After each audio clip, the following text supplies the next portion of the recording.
মাদক এবং অবৈধ অস্ত্রের বিরুদ্ধে যে অভিযান এটি অব্যাহত রয়েছে এবং আমাদের এই আসামিকে আমরা গতকালকে রাতে 12টার দিকে আমাদের চরচিলমারি বিওপি নিকটবর্তী ভারতীয় সীমান্ত থেকে ধরেছি সে এবং এটা আমরা আরও জেনেছি যে এখানে যারা তাকে সহযোগিতা করছে এবং যার মাধ্যমে সেই কাজগুলো করছে তাদের এই প্রচেষ্টা পুরোপুরি থেমে যায়নি। আমরা তাদের পিছনে আমাদের সর্বাত্মক প্রচেষ্টা রেখেছি এবং আমরা অবশ্যই এই ধরনের যে কোনো অভিযান যে কোনো চেষ্টাকে যেটা আমাদের আইন শৃঙ্খলাকে প্রশ্নবিদ্ধ করবে বা তাদের আমাদের ওভারঅল আইন শৃঙ্খলার যে বর্তমান পরিস্থিতি যে কেউ এটাকে নস্যাৎ করার চেষ্টা করবে আমরা অবশ্যই তাদের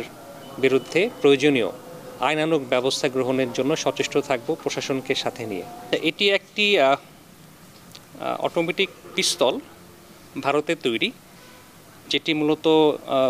আমরা সীমান্তবর্তী এলাকা থেকে উদ্ধার করেছি চরচিলমারি এলাকা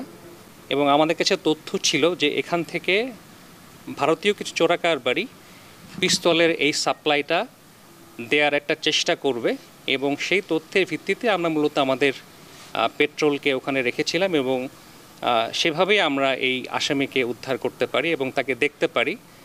তাকে চ্যালেঞ্জ করি এবং পরবর্তীতে তার কাছ থেকে অস্ত্রটা পাওয়া যায় এবং সে যার নাম উল্লেখ করেছে বা যার কথা বলেছে আমরা তার বিষয়ে একটু খোঁজখবর নিচ্ছি। তো আমাদের এটাই সর্বশেষ পদক্ষেপ নয়, আমরা অবশ্যই